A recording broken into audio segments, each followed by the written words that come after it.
మనం శరీరం వదిలిన తర్వాత మనం చేసిన కర్మలు ఏం చేస్తాయి? మన కర్మలకు అప్పుడు కూడా లెక్క ఉంటుందా?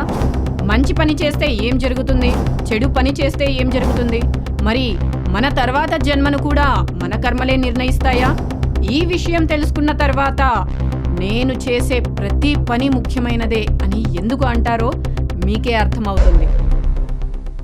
హరే కృష్ణ. మన మంత్ర టు ధామ్ ఛానల్లో స్వాగతం. ముందు వీడియోలో మరణం తర్వాత ఆత్మకు ఏమవుతుంది అనే విషయాన్ని తెలుసుకున్నాము. ఆత్మ ఈ శరీరాన్ని విడిచిపెడుతుంది. కానీ కథ అక్కడితో ఎండవ్వలేదు. ఎందుకంటే ఈ జీవితంలో మనం చేసిన పనుల సంగతేంటి? అదే ఇప్పుడు తెలుసుకుందాము. మరణంతో అన్నీ ముగిసిపోతాయా?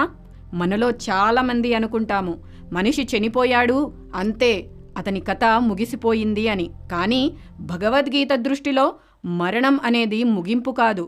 మనిషి ఒక శరీరాన్ని విడిచి మరొక శరీరాన్ని పొందే దారిలోకి వెళ్తాడు. వాసాంసి జీర్ణాని యథా విహాయ నవాని గృహ్ణాతి నరోపరాని. మనిషి పాత బట్టలను విడిచిపెట్టి కొత్త బట్టలు ధరించినట్లే ఆత్మ కూడా పాత శరీరాన్ని విడిచి కొత్త శరీరాన్ని తీసుకుంటుంది. ఈ విషయం భగవద్గీత 2వ అధ్యాయంలో కృష్ణ భగవానుడు చెబుతాడు. అయితే కొత్త శరీరం ఎవరికి ఎలా వస్తుంది? ఇక్కడే కర్మ అనే విషయం వస్తుంది. కర్మ అంటే అసలు ఏమిటి?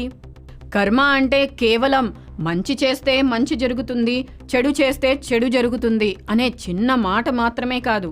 మన ఆలోచనలు, మాటలు, పనులు, ఉద్దేశాలు, ఇష్టాయిష్టాలు ఇవన్నీ మన జీవితంపై ప్రభావం చూపుతాయి. ఒక విత్తనం నేలలో వేసిన వెంటనే చెట్టుగా మారదు, కానీ సమయం వచ్చినప్పుడు అది మొలకెత్తుతుంది. అట్లనే మన కర్మ ఫలితాలు కూడా వెంటనే కనిపించకపోవచ్చు. కొన్ని ఫలితాలు ఈ జీవితంలో రావచ్చు, కొన్ని తరువాత రావచ్చు. అందుకే నేను తప్పు చేశాను కానీ నాకు ఏమీ కాలేదు అని అనుకోవడం, నేను ఏమీ చేయలేదు నాకెందుకు కష్టాలు అని అనుకోవడం కర్మ సిద్ధాంతాన్ని అర్థం చేసుకోకపోవడమే అవుతుంది. మరి మరణం తర్వాత కర్మల పరిస్థితి ఏమిటి? ఇప్పుడు అసలు ప్రశ్న. మనం శరీరం వదిలిన తర్వాత మన కర్మలు మనతో వస్తాయా? మన బ్యాంక్ బ్యాలెన్సు మనతో రాదు, మన ఇల్లు మనతో రాదు, మన ఫోన్ కూడా మనతో రాదు. కానీ మన కర్మల ప్రభావం మాత్రం ఆత్మ ప్రయాణంతో సంబంధం కలిగి ఉంటుంది. అవును, భగవద్గీతలో భగవంతుడు చెప్పినట్లు జీవి తన గత అనుభవాలు, కోరికలు, కర్మల ప్రభావాలతో తర్వాత స్థితిని పొందుతాడు. అంటే మరణం మన జీవితానికి డిలీట్ బటన్ కాదు, అది ఒక నెక్స్ట్ చాప్టర్ లాంటిది. మరి మన తర్వాత జన్మను కర్మలే నిర్ణయిస్తాయా? ఇక్కడ ఒక ముఖ్యమైన విషయం ఉంది. నేను చేసిన ప్రతి పనికి ఒకే విధంగా వెంటనే శిక్ష లేదా బహుమతి వస్తుంది. అట్లా కర్మను అర్థం చేసుకోవడం సరైనది కాదు. కర్మ చాలా కన్ఫ్యూజన్ విషయం. మన కర్మలు, మన కోరికలు, మన చైతన్యం, మన జీవితంలోని చర్యలు ఇవన్నీ కలిసి మన తర్వాతి స్థితిపై ప్రభావం చూపుతాయి. అందుకే శ్రీకృష్ణుడు కేవలం మంచి పనులు చేయండి అని మాత్రమే చెప్పలేదు. ఆయన కర్మను ఎలా చెయ్యాలో, ఏం చెయ్యాలో కూడా చెప్పారు. మరి మంచి పని చేస్తే సరిపోతుందా? ఇక్కడే ఇంకా ఆసక్తికరమైన ఇంట్రెస్టింగ్ విషయం ఉంది. ఒక వ్యక్తి మంచి పనులు చేస్తాడు, దానం చేస్తాడు, ఇతరులకు సహాయం చేస్తాడు, మంచిగా జీవిస్తాడు. అది గొప్ప విషయమే. కానీ భగవద్గీత మనకు ఇంతటితో ఆగకుండా ఇంకా ఉన్నతమైన, ఉత్తమమైన జీవితానికి దారిని చూపిస్తోంది. అదే కర్మ ఫలితాలకు సంబంధం లేకుండా, బంధించబడకుండా కర్మ చేయడం. అంటే నేను చేశాను, దాని ఫలితం నాకే రావాలి అనే భావనను వదిలి మన కర్మలను భగవంతునికి అర్పించడం, మన కర్మని భగవంతునికి అర్పించడం. ఇదే కర్మయోగం వైపు తీసుకెళ్తుంది. ఇప్పుడు మీకు ఒక ప్రశ్న. మనిషి జీవితాంతం పాపాలు చేస్తే చివరి నిమిషంలో ఇకపై నేను మంచివాడిని అవుతాను అంటే అతని గత కర్మలన్నీ వెంటనే రద్దయిపోతాయా?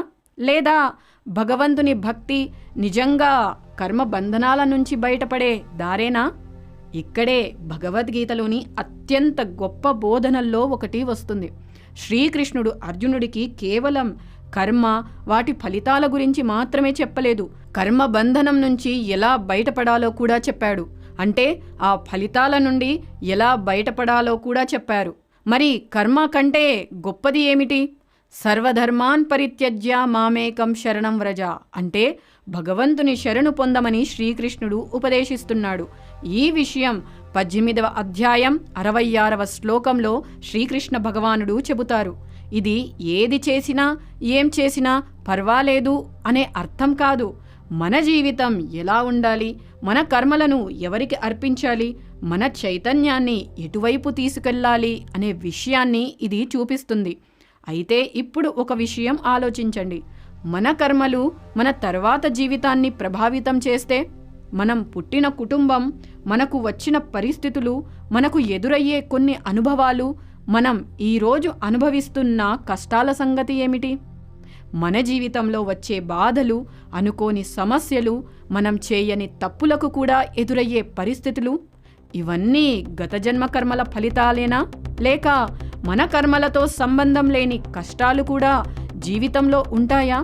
అసలు మనకు వచ్చే ప్రతి కష్టానికి కర్మే కారణమా? ఇదే విషయాన్ని మనం వచ్చే వీడియోలో తెలుసుకుందాము. హరే కృష్ణ.